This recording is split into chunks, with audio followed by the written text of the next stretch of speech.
नमस्कार, आप देख रहे हैं न्यूज इंडिया फर्स्ट और आपके साथ मैं शिवानी। शुरुआत करते हैं आज की बड़ी खबरों के साथ। गढ़मुक्तेश्वर तहसील क्षेत्र के गांव अटसैनी में पहुंचे कांग्रेस कमेटी के राष्ट्रीय सचिव शहनवाज आलम।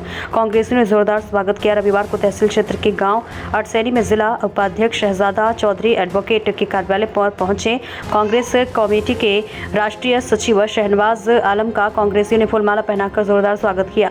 राष्ट्रीय सचिव शहनवाज आलम ने प्रेस कॉन्फ्रेंस के दौरान कहा कि कांग्रेस पार्टी ने यूपी संविधान सम्मान सम्मेलन आयोजन आज 29 सितंबर को प्रयागराज के गांव फूलपुर से इसकी शुरुआत कर दी है और यह लगातार यूपी के 10 विधानसभा में इसे प्रारूप तय होगा, जिससे हम गरीब आदमी, साधारण आदमी और जो यह सरकार संविधान में पूरी चीजों को जो बदलने में लगी हुई है उसको जनता को बताना, आम जनता को उससे जोड़ने का काम इससे हम लोग करने जा रहे हैं।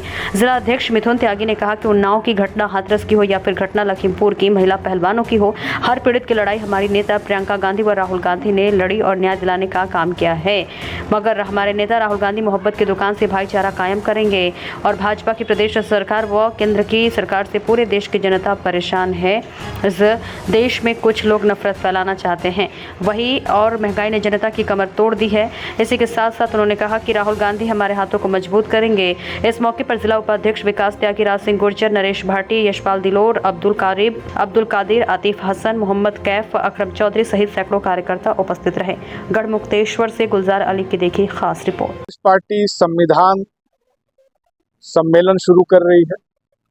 आज इलाहाबाद में इस कार्यक्रम की शुरुआत हो रही है और जहां जहां पर भी उपचुनाव होने वाले हैं वहां पे इस सम्मेलन को किया जाएगा।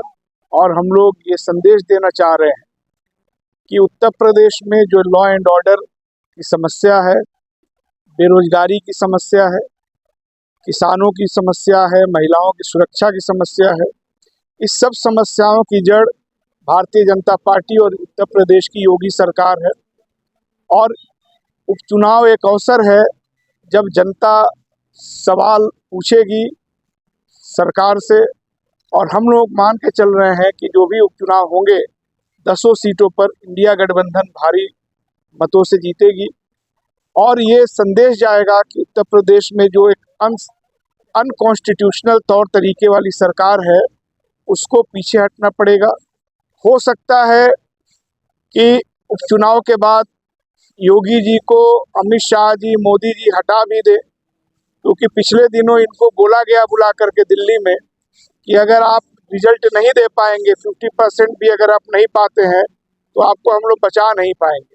तो ये फ्रस्ट्रेशन मोदी जी, योगी जी और भारतीय जनता पार्टी में आप देख भी सकते हैं, उनके भाषा के स्तर में भी देख सकते हैं। संविधान की रक्षा, संविधान की सुरक्षा, यही हमारा मुद्दा लोकसभा चुनाव में भी था और यही मुद्दा उपचुनाव में भी रहेगा। क्योंकि उत्तर प्रदेश में जिस तरह से लॉ एंड ऑर्डर को खत्म किया जा रहा है, जाति पूछ करके लोगों का इनकाउंटर किया जा रहा है, इसको विपक्ष किसी भी तरीके से बर्दाश्त करने की तैयार नहीं है और न तो जनता तैयार है। आपने लोकसभा चुनाव में संविधान के ऊपर बात की थी, लेकिन चुनाव होने के बाद आप संविधान की बात कहाँ करते हो?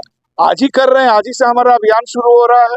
आज ही अपने नेता विदेशों में जाकर बोलते हैं कि संविधान खत्म किया जाएगा, संविधान को खत्म किया जाएगा। देखिए, आप क्या कहा गया था, राहुल जी ने कहा कि अगर भारतीय समाज में सबकी समानता वाली स्थिति आ जाएगी तब संविधान खत्म होगा। ये तो कांची राम जी भी कहते थे आरक्षण खत्म होगा, ये तो अंबेडकर जी भी कहते थे कि जब तक असमानता है तब तक तो आरक्षण रहेगा। राहुल गांधी जी ने कहा अमेरिका में कि जब असमानता खत्म हो जाएगी तब आरक्षण की कोई जरूरत नहीं रहेगी। उसको भारतीय जनता पार्टी के लोग गलत तरीके से तोड़ मोड़ के प्रचारित कर रहे हैं, हालांकि जनता समझ रही है। समाज के अति पिछड़ों की बात करते हैं, जब चुनाव आता है आप बात करते हैं, चुनाव के बाद आपका स्टेटमेंट आया, जबकि SC/ST आरक्षण चलता, क्रीमी लेयर चला था, उसमें कहीं आपने देखिए, क्रीमी लेयर के मुद्दे पे महाराष्ट्र में, हरियाणा में, उत्तर प्रदेश में खास तौर से मैंने खुद देखा, हमारे सांसद तनुज पुनिया जी ने बहुत बड़ी रैली निकाली थी बाराबंकी में। लगातार हम लोग इस मुद्दे पे बोल रहे हैं। कांग्रेस पार्टी के अलावा संविधान के मुद्दे पे, आरक्षण के मुद्दे पे कौन बोल रहा है?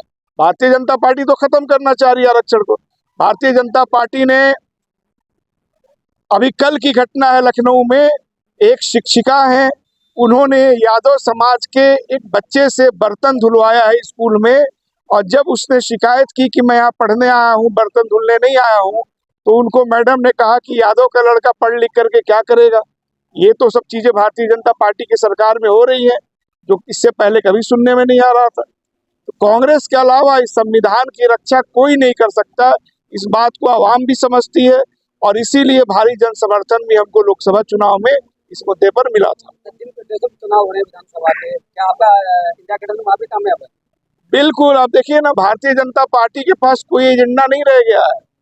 अभी दिल्ली की एक मैं बात बता रहा हूँ, 2 दिनों पहले 2 मुस्लिम लड़कों को, जो दिल्ली यूनिवर्सिटी के छात्र हैं, उनको पुलिस ने पीटा की हत्या करके फर्जी एनकाउंटर में उनको मार इरादा था।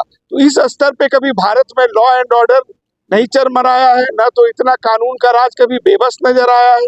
सुप्रीम कोर्ट ने जिस तरह भी फैसला दिया बुलडोजर के मुद्दे पे, अगर थोड़ी बहुत भी शर्म होती, अजय सिंह बिष्ट उत्तर प्रदेश के जो मुख्यमंत्री हैं, जिनका असली नाम अजय सिंह बिष्ट योगी आदित्यनाथ है, तो इस्तीफा दे दिए होते।